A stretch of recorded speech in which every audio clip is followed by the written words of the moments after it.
느헤미야 시대에 느헤미야서 또 에스라서를 읽어보면 그 당시에 이스라엘 백성들이 포로로 잡혀갔다가 돌아옵니다. 에스라를 중심으로 해서 학사 겸 제사장이라고 하는 에스라를 중심으로 소위 부흥운동이 일어납니다.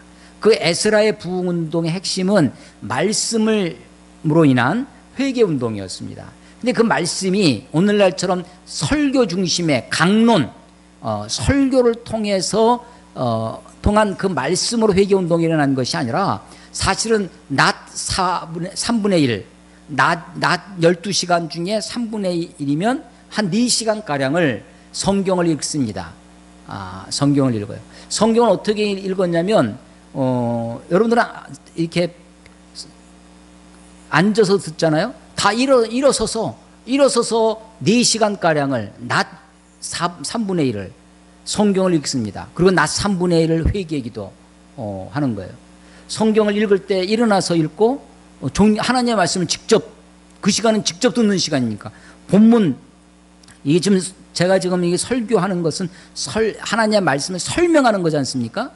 이건 말고 이거는 사람이 하는 거죠. 제가 하는 거죠. 근데 성경 본문에 읽는 거는 하나님의 말씀을 그대로 읽는 거예요. 그러니까 그 말씀을 앉아서 들을 수가 없죠. 그러니까 성경을 읽을 때는 다 일어섰습니다. 낮 3분의 1, 4시간을 서 있는 거예요. 그리고 에스라가 강론을 합니다. 그때는 앉았어요. 설교할 때는 앉아서 설교하고 성경 읽을 때는 서서 하고, 우리는 이게 바뀌어 있죠. 이 성경 읽는 것이 굉장히 중요합니다. 그런데 그때는 좀 아쉬움이 있어요. 지금은. 왜냐하면 지금은 시간적으로 2000년 이상의 갭이 있습니다. 문화적으로도 갭이 있고요, 언어적으로도 갭이 있어요. 그래서 우리가 이 말씀을 직접 읽을 때 충분히 우리에게 하나님이 하지 못하다고 우리가 생각하는 것이 있습니다. 그래서 조금이라도 좀 설명을 하려고 하죠. 근데 설명을 할 때 우리도 어제 청년들 뭐 요리 미니 요리 대회 같은 걸 했지만, 요리를 한다고 원재료가 있습니다. 이게 원재료죠. 텍스트인 성경이 원재료입니다. 이 원재료에다가 맛있게 한다고 온갖 조미료를 갖다가 향신료를 그냥 잔뜩 집어넣습니다. 원재료보다 배보다 배꼽이 더 커져서 국수에 온갖 비싼 고기가 들어가잖아요. 그런 것처럼 우리가 온갖 이 원재료보다 이거보다 더 다른 뭐 경영학적인, 심리학적인 혹은 뭐 그런 이야기들로 이것을 잡탕을 만들어 버리는 거죠. 근데 하나님의 말씀을 우리가 말씀 그대로 읽고 말씀 그대로 이 말씀에서 하나님의 뜻을 이해하고 아멘으로 받아들이고 이 말씀을 먹을 수 있다면 이것처럼 좋은 것이 없겠다라고 생각합니다. 설교는 사실은 부수적인 것이라고 생각됩니다. 근데 우리는 설교 중심이 개신교의 특징이, 종교개혁 이후에 개신교의 힘이 어쩌면 이 강단에서 나오긴 했지만 이것이 세월이 오래 지나다가 보니까 이 배보다 배꼽이 커져서 정말로 인간적인 설명이 많아지죠. 제가 누누이 말씀드리지만 설교는 하나님의 말씀이다라고 말하지 아니하고 설교는 하나님의 말씀을 포함한다라는 거죠. 설교뿐만 아니라 다른 뭐 소설도 하나님의 말씀을 포함할 수 있다. 그런데 우리가 가지고 있는 장르, 우리가 가지고 있는 자리 중에 가장 그래도 하나님의 말씀을 잘 담을 수 있는 것이 설교라고 생각한다라는 거죠. 설교에도 여전히 설교자의 생각, 설교자의 가치관, 설교자의 철학, 설교자의 세계관이 이 속에 들어갈 수 있습니다. 청중들이, 설교자도 하나님 앞에 서야 되지만 청중들도, 듣는 사람도 이 말씀을 분별해서 들어서 어떤 것이 하나님의 말씀인지, 어떤 것이 설교자의 말인지 이것을 구별해서 들을 수 있는 분별력이 있어야 되리라 생각되어집니다. 자, 나를 본받으라. 바울이 지금 나를 본받으라고 했는데 이것이 개인적인 일이 아니라 공동체적인 일이었다. 함께 너희는 함께 나를 본받으라. 그래서 너희가 우리를 본받은 것처럼 그와 같이 행하는 자들을 눈여겨봐라. 눈여겨보고 그것을 카피하라는 겁니다. 그것을 본받으라 하는 것입니다. 성경을 우리가 직접 보면 제일 좋은데 성경이 없던 시절에, 성경이 부족하던 시절에 아마도 교회, 회당에 성경이 한 권 있으면 굉장히 큰 회당이에요. 두루마리 이렇게 말려져 있는 것, 창세기를 그 책 한 권을 다 가져오려면 수레가 하나가 창세기 한 권이 그렇게 양이 많아지는 거지. 양피지니까. 그리고 이것은 다 가죽이니까 옛날은 책을 가지고 있다는 것은 굉장히 부자들이었거든요. 가난한 사람은 책이 없습니다. 서민들은 책이 없죠. 귀족, 왕족, 부자들만 책이 있죠. 그래서 그 사람들의 후원이 없으면 쓸 수 없는 겁니다. 바울이 지금 감옥에서 편지를 쓰는 건요, 심심해서 쓰는 것이 아닙니다. 한 번 쓰기 위해서 우리 그 신영복 씨 아세요? 감옥에서의 사색이라든지 처음처럼 뭐 요즘은 담론이라는 책이 나오고 전에 뭐 나의 동양학 독본 뭐 이런 강의 이런 책들을 쓰신 신영복 씨가 감옥에서요 한 달에 한 번씩 엽서를 쓰는 거예요. 그 엽서를 쓰는 시간도 정해져 있고 용량이 정해져 있잖아요. 거기에 시간에 그걸 다 쓰는 거예요. 어떤 사람 옆에 있는 사람 보면 나 잘 있다. 그러고 나온다는 거예요. 그 엽서에. 근데 자기는 거기에 수많은 이야기를 쓰고 자기 검열을 하는 거죠. 왜냐하면 잘못 삐딱한 말을 쓰면 집으로 배달이 안 되니까 중간에 검열에 걸리지 않을 정도, 그러면서도 자기의 생각을, 자기의 사상을 그 속에 써야 되니까. 그래서 그 짧은 시간에 쓰기 위해서 수없이 복기를 했다고 그래요. 바둑 복기 있잖아요. 복기하는 것처럼 수없이 자기 그 엽서에 쓸 거를 수없이 생각하고 암기해서 그 시간에 가가지고 엽서를 쓴다는 거예요. 그 엽서를 집으로 보내면 그거를 나중에 모아서 책으로 내는 거 아닙니까? 그게 자기가 정말 사실은 무기수로 평생 감옥에서 죽을 줄 알았는데 22년인가요? 그것만에 감옥에서 이제 민주화 이후에 석방이 되어집니다. 자기는 영원히 감옥에 있을 줄 알았는데 그렇다고 해서 자기 삶을 포기하거나 자기의 삶을 절망하거나 실망하지 아니하고 거기서 글을 쓰는 거죠. 바울이 지금 감옥에서 편지를 씁니다. 편지를 쓰는데 이게 그냥 심심해서 그냥 뭐 되는 대로 시간이 남으니까 쓰는 것이 아니라 가죽 양피지를 얻는 것도 귀한 일이고 비싼 일이고 아주 어려운 일입니다. 그야말로 최선을 다하는 일이에요. 이 일이 자기가 할 수 있는. 그리고 옆에 구약 성경을 갖다 펼쳐놓고 우리는 뭐 좀 하려면 성경을 펴놓고 이렇게 보고 옮겨 적잖아요. 보고 옮겨 적도 틀리지. 그런데 이 베껴 쓰기도 어렵잖아요. 그런데 옆에 성경을 갖고 다니면서 그 성경을 참조해서 쓰는 것이 아닙니다. 그냥 자기 메모리 되어 있는 것으로. 그러니까 여러분들이 평상시에 성경을 읽고 암송하고 그 마음속에 있어야 여러분들 상황이 어떤 상황 속에서라도 말씀이 그것이 내 생각과 마음 가운데 그것이 되새김질 되어지고 반추되어져야 된다고 생각되어집니다.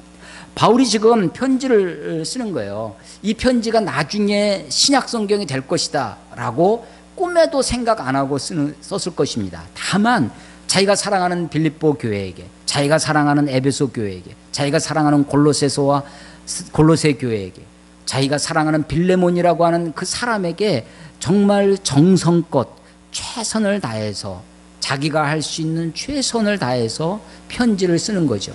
그것을 읽는 순간 그 사람들이 그것이 바울의 편지로 여겨지지 아니하고 하나님이 바울을 통해서 나에게 주신, 우리 교회에 주신 하나님의 메시지로 받습니다. 그래서 하나님의 감동이 밀려오는 거예요. 야, 여기 그래서 나만 읽을 것이 아니라 옆에 교회도 읽어야 되겠구나. 돌려 읽습니다.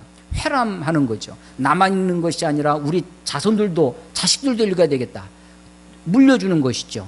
이게 너무 한 권씩 돌려 읽으려니까 우리 차례가 안 오는 거예요. 그러니까 이걸 좀 또 카피를 하자 해서 복사본을 만들어서 이게 숫자가 늘어나는 거죠. 그것이 100년, 200년 지났을 때 나중에 기독교가 공인되어지고 국교화된 다음에 여러 차례 종교회의를 합니다. 그러면서 이 책이, 이 바울의 이 편지가 하나님의 영감된 책이구나, 하나님의 성령으로 감동을 받아 쓴 책이구나라는 것을 교회가 그것을 받아들이게 됩니다. 그래서 그것을 정경으로 받아들이면서 그것이 신약 성경이 되는 거죠. 자, 바울이 지금 감히 감옥에 있는 죄수인 주제에 빌립보 교회 교인들에게 나를 본받으라고 얘기를 합니다. 그런데 이것을 뭐 농담 삼아 뭐 심심해서 하는 얘기 아니고 최선을 다해서 하는 얘기고요. 그리고 오늘 18절에 보면 내가 여러 번 너희에게 말하였거니와 이제도 눈물을 흘리며 말합니다. 그러니까 얼마나 바울이 지금 간절한 마음으로 이야기하는 겁니다. 바울은 정말 겁심이 없는 사람입니다. 감히 나를 본받으라 라고 얘기를 하는 거죠. 놀라운 사람입니다. 그것도 한 사람이 아니라 너희가 함께 다 함께 나를 좀 본받아라. 그리고 내가 지금 감옥에 있지만 나를 본받으려고 하는 사람들이 너희들 가운데 있으니까 그 사람들을 좀 잘 눈여겨봐라. 그래서 그 사람들을 본받아라. 그것이 어쩌면 그 공동체 초대 교회를 교회되게 하고 생생한 하나님의 무리로 만드는 것입니다. 어떤 한 사람의 탁월한 지도력이나 카리스마적인 것으로 되어지는 것이 아니라 사실은 초대교회 가운데 이름 없는 많은 크리스찬들, 무명의 그리스도인들, 익명의 그리스도인들이 많이 있었습니다. 그리고 그들이 정말로 바울이 하나님을 닮아가려고 노력했던 것처럼 바울을 닮아가려고, 그리스도를 닮아가려고, 하나님처럼 살려고 그렇게 살아가는 것입니다.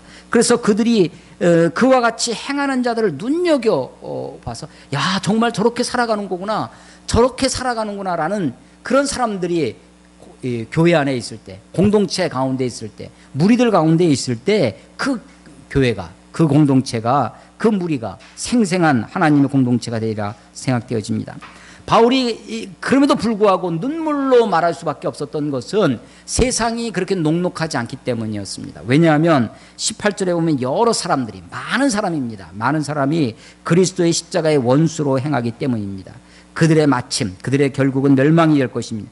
그들이 섬기는 신은 뱀니다. 육체를 섬기고 있는 것입니다. 그 영광은 그들의 부끄러움에 있고, 그렇습니다. 그들이 땅에서 성공하고 출세하고 하는 것, 그들의 영광스러운 모습이 있을 것입니다. 그러나 그것은 결국은 부끄러움이 될 것입니다. 그들의 영광은 부끄러움에 있고 땅의 일을 생각하는지라. 예, 땅의 일을 생각하는 사람들입니다. 그러나 20절 너무나 대조적으로 우리의 시민권은 하늘에 있습니다. 거기로부터 구원하는 자 곧 주 예수 그리스도를 기다리노니. 그렇습니다. 우리의 신앙은 하늘에 있습니다. 그리고 우리는 구원자이신 예수 그리스도를 기다리는 것입니다. 물론 내가 예수 그리스도를 믿는 순간 주님이 나의 주님이 되시고 나의 하나님 되시고 나를 당신의 자녀로 삼아 주십니다.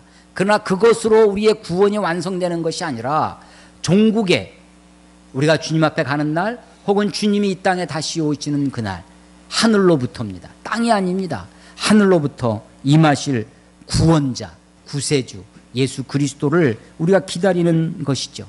우리의 시민권은 하늘에 있기 때문입니다. 내가 하늘에 시민권이 있어도 내가 땅에 살고 있기 때문에 땅의 공기를, 또 땅에서 나오는 소산을, 땅의 법을 지키고 땅의 제한된 공간 속에서 살아갑니다. 여전히 우리가 이 땅에 살고 있지만, 그러나 그럼에도 불구하고 하늘의 시민권자로 살아간다고 하는 사실은 이중 신분, 이중 신분이라는 사실을 우리가 알아야 할 것입니다. 그는 만물을 자기에게 복종하게 하실 수 있는 자의 역사로, 예, 만물을 자기에게 복종하게 하실 수 있는 자의 역사. 그렇습니다. 온갖 만물을 다 자기에게 복종하게 하실 수 있는 하나님의 역사로 말미암아서 우리의 낮은 몸을, 여러분, 제가 이제 50대 중반을 향해서 가고 있는데요. 이제 몸이 점점점 몸에 복종하는 법을 배우고 있는 중입니다. 전에는 마음껏 이랬습니다. 그러니까 마음이 가는 곳에 몸을 복종시키는 거죠. 그러니까 마음껏 일하는 거예요. 그런데 지금은 몸껏 일해야 됩니다. 그러니까 몸이 가는 만큼 내 마음을 거기에 복종시키는 법을 배우는 거죠. 왜냐하면 우리의 몸이 낮은 몸이기 때문에 그렇습니다. 우리의 낮은 몸이 결국 이 땅에서 제한을 받고 있고, 이 땅에서 이 공간과 시간의 지배를 받고 육체의 한계 속에 살아갑니다. 그런데 이 낮은 몸을 변하게 하실 것입니다. 영광스러운 몸으로, 영광의 몸으로. 저도 이제 3학년 때, 대학교 3학년 때 ROTC 훈련을 처음 받았습니다. 물론 이제 매주 이렇게 학교에서 캠퍼스에서 선배들을 통해서 또 훈육관을 통해서 이렇게 교육받는 게 있었는데 그것도 사실은 힘들었어요. 근데 그건 정말 맛보기에 불과했습니다. 7월달, 8월달 이런 삼복더위에 훈련소에 들어가서 지금은 뭐 충북 괴산으로 옮겼다고 그러는데 옛날에는 남한산성 밑에 있었거든요. 남한산성 밑 맨날 잠실벌에서 보던 그 산이 아니더라고요. 들어가서 보니까 남한산성 안이 그런 곳이 그 안에 유격장도 있고 그 안에 뭐 별게 다 있는 거예요.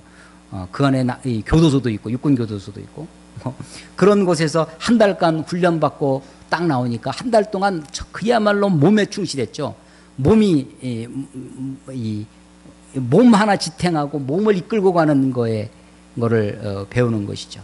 그 몸이 얼마나 소중한지 배웠습니다. 그리고 몸이 얼마나 나약한 것인지 내 생각이 뭐 그래도 나름대로 제가 철학과를 다녔거든요. 이 고상을 떨고 또 크리스찬이고 겟세마네에서 회상하면서 뭔가 영적이고 뭔가 이런 걸 할 줄 알았는데 한 달 동안 바닥에서 구르다 보니까 내가 아무것도 아니구나. 나라고 하는 존재가 뭐 높은 이상, 뭐 고상한 인격 아무 소용없구나. 내가 한 3일만 굶고 훈련받으면 그 바닥에서 굶으면 내 속이 다 드러나는 거죠. 속에 있는 것이. 우리의 몸이 얼마나 낮은지 모릅니다. 그런데 주님은 우리 주님의 몸은 영광스러운 몸입니다. 글로리어스 바디예요. 그 영광스러운 몸으로 우리를 변화시키신 됩니다. 그래서 잠깐 디자인을 바꾸시는 것이 아니라 우리 영화 트랜스포머 있지 않습니까? 그런 것처럼 여기서 쓰는 단어가 그겁니다. 트랜스폼입니다. 완전히 우리의 폼을 완전히 변화시키실 것입니다. 우리의 낮은 몸. 근데 이게 어디로부터 되는 거냐면 하늘로부터 되는 것입니다. 우리가 그것을 기다리는 것이죠. 우리의 구원자 곧 주 예수 그리스도를 기다리는 것이. 우리의 신앙이 뭐냐? 예수님을 기다리는 것입니다. 그래서 초대교회 교인들의 인사가 뭐였냐면 아멘 주 예수여 오시옵소서. 아니 2000년 전에 말구 위에서 베들레헴에서 오신 그분으로 끝나는 것이 아니라 성경에 아직도 우리가 약속의 책, 구약, 신약이라고 하는 텍스트먼트라고 하는 하나님의 언약으로 우리가 성경을 읽는 이유가 무엇입니까? 아직도 그 약속이 남아있기 때문입니다. 아브라함이 그 약속이 이루어지지 않았음에도 불구하고 이 땅에서 나그네와 행인처럼 살아갔다고 이야기합니다. 우리에게도 구원이 남아있습니다. 우리에게도 약속이 남아있어요. 그 약속을 해주신 우리 하나님은 얼마나 신실하신 하나님인지 아직도 구원이 남아있음에도 불구하고 이미 구원이 우리에게 이루어졌다고 우리가 고백합니다. 그래서 우리가 구원받았다라고 얘기를 하죠. 그러나 우리의 낮은 몸을 정말로 우리 예수님의 영광스러운 몸처럼 우리를 변화시킬 날, 그날을 소망하고 있습니다. 그것을 우리 주님이 약속해 주고 계시고 그것을 바울은 확신하고 있어요. 그래서 우리의 낮은 몸을 자기의 영광의 몸의 형체와 같이 변하게 하시리라. 그렇게 하실 거라고 확신하고 있습니다. 그 확신의 근거가 무엇입니까? 그 확신의 근거는 만물을 자기에게 복종하게 하실 수 있는 자의 그 역사를 믿기 때문입니다. 그분이 능력이 많으신 전능하신 하나님이시라는 것을 만물을 하늘에 있는 것이나 땅에 있는 것이나 땅 아래에 있는 것이나 그 세상 모든 만물을 자기 발 앞에 굴복시킬 수 있는 복종하게 하실 수 있는 분이라는 사실을 그래서 그분의 역사를 따라 이러한 일이 이루어질 것이다라는 것을 확신하고 있는 것입니다. 그래서 그 확신을 가지고 그 믿음이 우리들에게 소망을 가져다 줍니다. 종국적 구원을 우리들의 궁극적인 구원을 기다리고 있는 것입니다. 그것의 확신이 시민권입니다. 하늘에 있는 시민권입니다. 자, 바울이 이렇게 편지를 쓴 다음에 4장 1절에 그러니까 너희들이 그렇게 구원을 기다리는 자고 너희들이 낮은 몸을 하나님이 영광스러운 몸으로 변하실 것이기 때문에 그러니까 너희가 퍼즐로 앉아있지 말고 주 안에서 일어서라는 것입니다. 주 안에서 서라. 주 안에예요. 주안이 아니라. 나의 사랑하고 사모하는 형제들, 나의 기쁘며 면류관이 사랑하는 자들아, 이와 같이 주 안에 서라. 예, 우리말 성경은 조금 이와 같이 주 안에 서라라고 이렇게 번역이 되어 있는데, 사실은 이것이 주 안에서 서는 방법이다, 이런 문형입니다. That is the how, 블라블라 이렇게 이어지는 거예요. 그러니까 그것이 뭐 앞에서 설명한 것, 그것이 너희가 주 안에서 설 수 있는 방법이라는 거예요. 우리가 주 안에서 서지 못하는 이유가 무엇이냐? 우리가 주 안에서 우뚝 서서 하나님의 일을 감당하고 하나님의 자녀답게 살지 못하는 이유가 어디 있느냐? 우리가 천국의 시민, 하늘의 시민권자로서 구원의 그 확실성 속에 그것을 간절히 사모하고 기다리지 않기 때문이라는 거죠. 너희가 너희의 낮은 몸에 복종하며 그 세상 사람들이 사는 것처럼 그렇게 살지 아니하고 우리의 몸을 영광스러운 몸으로 변화시킬 그 주님을 믿고 확신하고 기다리며 살지 않기 때문이라는 것입니다. 세상 사람들처럼 그들의 종국은, 그들의 마침은 멸망이고 그들의 신은 패고 그들의 영광은 그들의 부끄러움에 있다는 사실을 그들이 땅의 것만 생각하고 있는데, 너희는 하늘의 시민권자니까 하늘을 생각해야 된다고 하는 것입니다. 그렇게 살지 않기 때문에 그것이 바로, 그렇게 살아야 그것이 바로 너희들이 주 안에서 설 수 있는 방법이다, 너희가 주 안에서 서는 길이다 라고 하는 것입니다. 이와 같이 주 안에 서라 라고 명령형으로 되어 있지만 사실은 앞에 있는 문형을 보아야 되는 것입니다. 앞에 있는, 형제들아 너희는 함께 나를 본받으라. 예, 그렇습니다. 우리 교회 안에, 우리 공동체 안에, 믿음의 무리들, 믿음의 사람들 안에 정말 하나님을, 주님을 본받으려고 살아가는 사람들이 많아져서, 나도 저 사람처럼 살고 싶다. 그래서 그 사람을 보면서, 우리가 성경을 보면 잘 깨달아지지 않는데 보니까 저 사람이 저렇게 살아가는 것 보니까 감동을 받고 도전을 받고, 나도 저렇게 살아야 되겠구나 라고 눈여겨볼 만한 사람들이 공동체 안에 있어야 됩니다. 말씀은 멀지만 우리의 현실이 가깝기 때문입니다. 그래서 주님을 본받는 사람들, 너희는 나와 함께 나를 본받으라. 그리고 너희가 우리를 본받은 것처럼 그와 같이 행하는 자들을 눈여겨보아라 라고 하는 그 사람들이 우리 가운데 있어야 될 것입니다. 바울은 지금 감옥에서 최선을 다해서 편지를 쓰는 것입니다.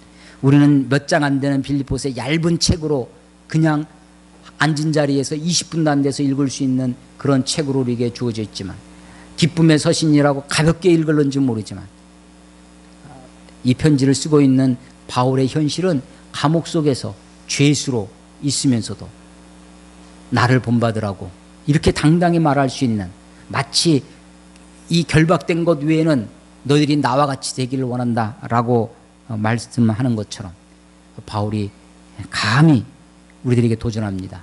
너희는 함께 나를 본받으라. 예. 이 말씀을 기억하시면서 주 안에서 우뚝 서는 저와 여러분이 되시기를 주의 이름으로 축원합니다. 기도하겠습니다.